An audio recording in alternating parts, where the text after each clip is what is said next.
Seja bem-vindo ao esboço da lição da Escola Sabatina para essa semana. Lembre-se, cada vez que você tiver um comentário que quiser compartilhar nas redes sociais, seja no Facebook ou no Twitter, coloca a hashtag LesADV. Lembre-se do nosso site também, adventistas.org/Escola Sabatina. Você vai achar muitos recursos interessantes para você compartilhar. Tem algumas pessoas que têm perguntado para a gente como que faz para a gente achar o Facebook oficial da Escola Sabatina. É simples, você pode entrar no nosso site, mais uma vez vou repetir, adventistas.org/Escola Sabatina, e no final da página você vai achar o nosso Facebook. É só clicar em curtir que você já vai acompanhar as nossas publicações semana a semana. A gente tem um projeto muito interessante, provavelmente você já ouviu falar, é o Projeto Maná. Você quer conhecer? Então, é o esforço que a Igreja Adventista faz para que você possa estudar a lição de Escola Sabatina semana a semana, para que você possa ter a lição, o folheto de Escola Sabatina, e possa ter alguns outros materiais que podem te ajudar. Então, você pode clicar na opção Projeto Maná dentro da nossa página, adventistas.org/Escola Sabatina. Você clica e automaticamente você vai conhecer mais detalhes da sua união, do seu campo missionário, e você vai poder acompanhar melhor o esboço da lição de Escola Sabatina hoje e mais para frente. Agora a gente vai dar o passo para o pastor Edson Schock. É com muita alegria que lhes damos as boas-vindas ao esboço da lição da Escola Sabatina. É muito bom para cada um de nós compartilhar esse momento do estudo da Palavra de Deus. Estamos agora na lição número 9 e o título da lição é Nossa Missão. Está conosco para comentar esta lição o Dr. Adolfo Soares, quem é professor de Teologia na Universidade UNASP aqui em São Paulo. Bem-vindo. Muito obrigado, é um privilégio estar aqui estudando a lição com vocês. Também está conosco o pastor Carlos Steger, quem é o autor da lição e também é diretor do programa de Teologia na Universidade Adventista de Argentina. Bem-vindo. Muito obrigado, para mim é uma grande alegria poder estar com vocês. Vamos começar esse momento fazendo uma oração. Por favor, doutor Adolfo, vamos fazer a oração. Nosso querido Pai, obrigado pelo momento que temos agora para o estudo da Tua Palavra, para compreender um pouco a missão que o Senhor nos deixou, que além de compreendermos a missão, possamos estar engajados todos na missão. Amém. É a nossa oração em nome de Jesus. Amém. Amém. 100 anos atrás existiu um animado pregador de avivamentos chamado Billy Sunday. Ele era um ex-integrante de grandes times de beisebol. Ele costumava dizer que a melhor coisa que podia acontecer a alguém era ir a um de seus avivamentos, escutar a mensagem, aceitá-la e ser salvo. E logo disso, sair para a rua, ser atropelado por um caminhão gigantesco e assim encontrar a salvação eterna. Mas ser salvo e morrer não era a opção, o plano A de Deus. Seu plano A é que se alguma pessoa aceita a salvação, então possa cumprir uma missão. O foco da lição desta semana é entender que a igreja existe por causa da missão, e essa missão guiadora, guiada pelo Espírito Santo. Assim como o fogo existe por causa da combustão impulsionada pelo oxígeno, os que fazem verdadeiros discípulos estão cumprindo o propósito de Deus para a sua igreja. Vamos à segunda parte de nosso esboço. Vamos a falar de dois assuntos pontuais nessa parte da lição. Em primeiro lugar, Jesus, luz do mundo. E em segundo lugar, vamos falar sobre o testemunho e discipulado. Tudo bem? Vamos para a primeira parte, então. Por que o reino de Cristo está associado à luz, Dr. Steger? Na Bíblia é muito interessante que a luz é muito importante. A primeira coisa que Deus criou foi a luz, na semana da criação. E em toda a Bíblia, Deus, sua verdade, seu amor, é simbolizado como a luz. E Satanás e todo su sistema de crenças e de atitudes e ações está simbolizado com as trevas. E Cristo mesmo é chamado à luz. João, capítulo 1, versículo 4, diz: a vida estava nele e a vida era a luz dos homens. E no versículo 9 fala de Jesus também, e diz a saber, a verdadeira luz que vinda ao mundo ilumina a todo homem. Cristo é então a verdadeira luz. E nós, seus seguidores, podemos ser a luz do mundo na medida em que nós estamos refletindo a verdadeira luz, que é Cristo Jesus. É como o sol e a lua, né? Exatamente. A lua é a que reflete e nos ilumina de noite. E outro assunto importante é que a luz escondida não tem nenhum sentido, né? E pode ser que a luz não é Jesus, e também a palavra de Deus é representada pela luz também, né? É uma lâmpada. E há uma relação, por isso, muito intensa entre luz e também testemunho. Porque a luz ilumina e todo mundo vê e é beneficiado com a luz. E assim como a palavra de Deus beneficia outras pessoas, Jesus é um benefício, é uma presença iluminadora, uma presença transformadora, uma presença tranquilizadora. Então, Jesus não pode estar tão ausente da vida das pessoas. Por isso, nós exaltamos Jesus através de sua presença e a luz da palavra de Deus. Agora, um segundo assunto. Que características tem uma testemunha? Uma pessoa que é um verdadeiro testemunho de Deus. Quando falamos de testemunhar, nós falamos do discípulo. A palavra discípulo é a tradução do grego mathetes, que significa seguidor, aquele que aprende, aquele que se compromete com o mestre. Então, a testemunha, um autêntico discípulo, é alguém que segue Jesus Cristo, é alguém que aprende com Jesus Cristo e é alguém que se compromete com Jesus Cristo. As características do discípulo, da testemunha, estão claras nos evangelhos, mas me chama muito a atenção um texto que já temos usado em bastante ocasião aqui, que é o texto de João, capítulo 15. Em João 15, nós encontramos algumas características das testemunhas, dos discípulos. Por exemplo, no verso 7, temos uma. Se permanecerdes em mim. Quer dizer, o discípulo, a testemunha, tem que permanecer em Cristo, que é tempo com Ele continuamente. No verso 8, temos uma outra característica. Nisto é glorificado o meu Pai, em que deis muito fruto. Quer dizer, uma testemunha, para ser eficaz, tem que dar frutos. Ou seja, é evidência, né? O fruto é a evidência de que a mensagem alcançou ele. Jesus amaldiçoou a figueira que não dava frutos, né? Exatamente. Então, para ser o discípulo, para ser uma testemunha, tem que, de fato, produzir frutos. Além disso, no verso 10 diz, se guardardes os meus mandamentos, permanecereis no meu amor. Quer dizer, outra característica do discípulo, da testemunha, tem que ter uma vida de obediência. Eu não posso testemunhar eficazmente sendo um sujeito desobediente a qualquer, a palavra de Deus e as normas do país onde eu moro.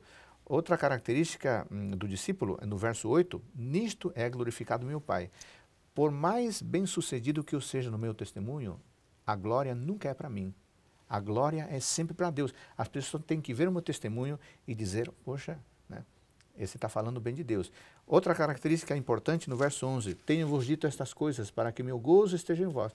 Um verdadeiro discípulo, uma autêntica testemunha, tem que ter a alegria do coração. Eu gosto de uma frase de um escritor americano, Bernard Manning, que diz assim, se você tem a alegria do Senhor no coração, faça o favor de avisar isso ao seu rosto.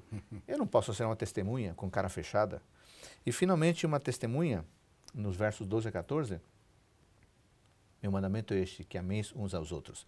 Uma verdadeira testemunha, um verdadeiro discípulo, tem que amar aos outros assim como Cristo nos ama.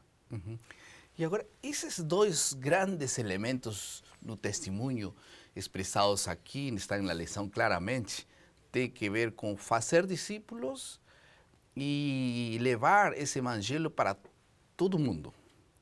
Não tem que ficar em um lugar que tem pessoas que não encontrem, que não se leve o evangelho. Esse discipulado, para muitos é um pouco confuso, né? Para algumas pessoas, fazer discípulos e dar estudos bíblicos. Será que fazer discípulos é limitado só a ensinar a doutrina da Bíblia? O autêntico discípulo, seria interessante até voltar à raiz da palavra discípulo. Discípulo é alguém que segue, no caso, a Jesus Cristo. Discípulo é alguém que aprende e discípulo é alguém que se compromete. Se nós juntarmos as três palavras, nós temos muito mais do que conteúdo, nós temos muito mais do que um programa, nós temos muito mais do que um seminário. Discipulado, na perspectiva bíblica, é um estilo de vida. Então, quando Jesus nos diz ir de fazer discípulo, Ele está nos dizendo que nós temos que levar às pessoas um novo estilo de viver.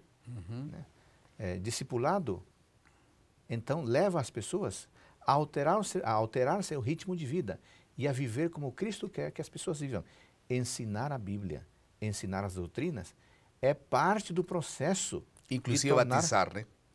Inclusive é parte do processo, mas é uma parte de um processo que toma a vida inteira. E agora, quando Jesus voltou para os céus e esses últimos dias passou junto com seus discípulos, ele enfatizou muito a missão. E estavam aí os discípulos, Mateus, Marcos, João, e eles começaram a pegar as ideias fundamentais de poder cumprir a missão.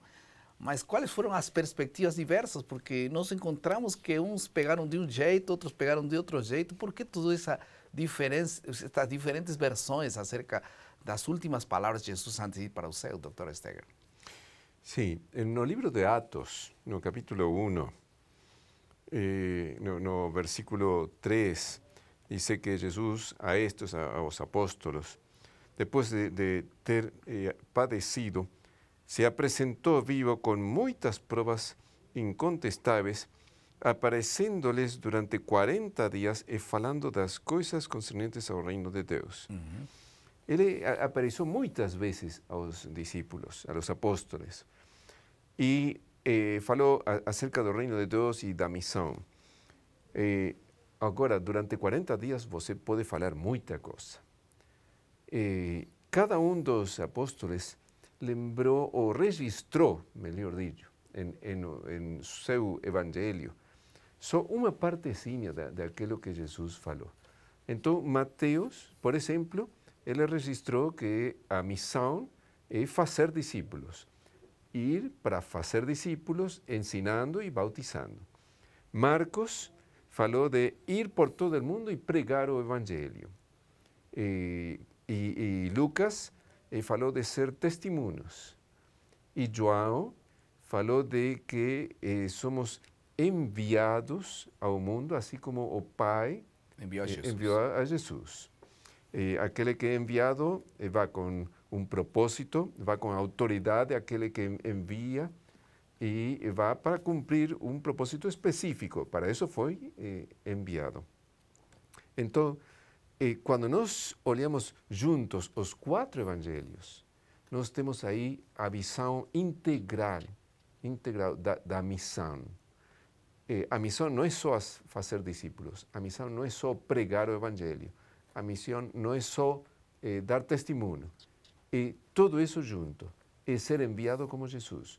Todo combinado, isso é a missão. E creio que essa é a missão prioritária de Jesus, essa é a razão da existência da igreja. Deus não chamou uma igreja para cumprir a missão, Deus tinha uma missão e para isso chamou uma igreja. Vamos passar ao penúltimo momento do nosso esposo. Vamos agora aplicar essa lição para o nosso diário viver. Há uma palavra na Bíblia, em 2 Coríntios 5:20, que fala sobre a importância de todos nós nos constituir como embaixadores. E todos nós representamos Jesus e o seu reino. Como nós estamos representando esse reino nesse mundo? Pense nisso. Segundo lugar, necessidade de sentido é um assunto fundamental na vida.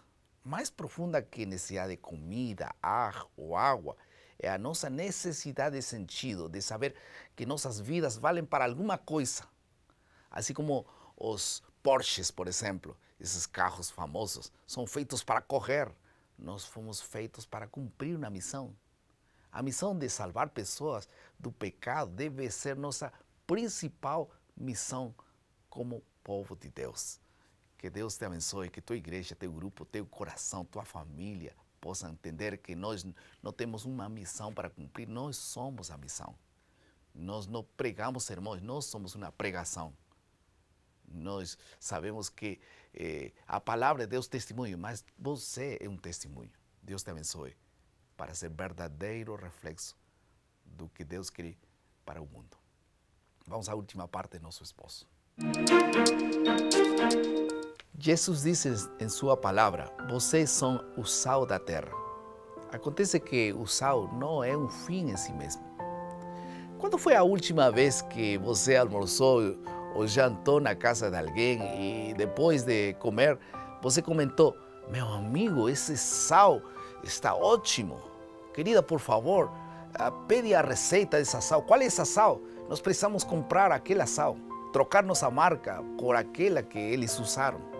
O sal é chamado para se perder em algo muito maior, muito mais profundo, mais glorioso.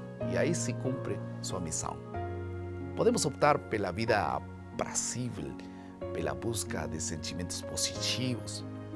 Podemos buscar a boa vida usando nossas forças demarcadas. Contudo, a vida melhor, a vida cheia de significado, sentido, acontece só quando usamos nossas forças ao serviço de algo maior que nós mesmos. Uma vida em missão. Talvez você tenha a impressão de não acreditar o suficientemente em Jesus. Tudo bem, Ele acredita em você e Ele quer usar você para cumprir a missão. Você quer? Vamos orar? Querido Pai, muito obrigado, porque o Senhor nos deu a vida. O Senhor pode dar sentido à nossa vida quando mora intensamente em nosso coração e nós possamos ter em nosso coração ardendo a mesma paixão e missão que o Senhor teve quando veio a esta terra. Abençoa nosso testemunho e nossa forma de abraçar a missão. Em nome de Jesus.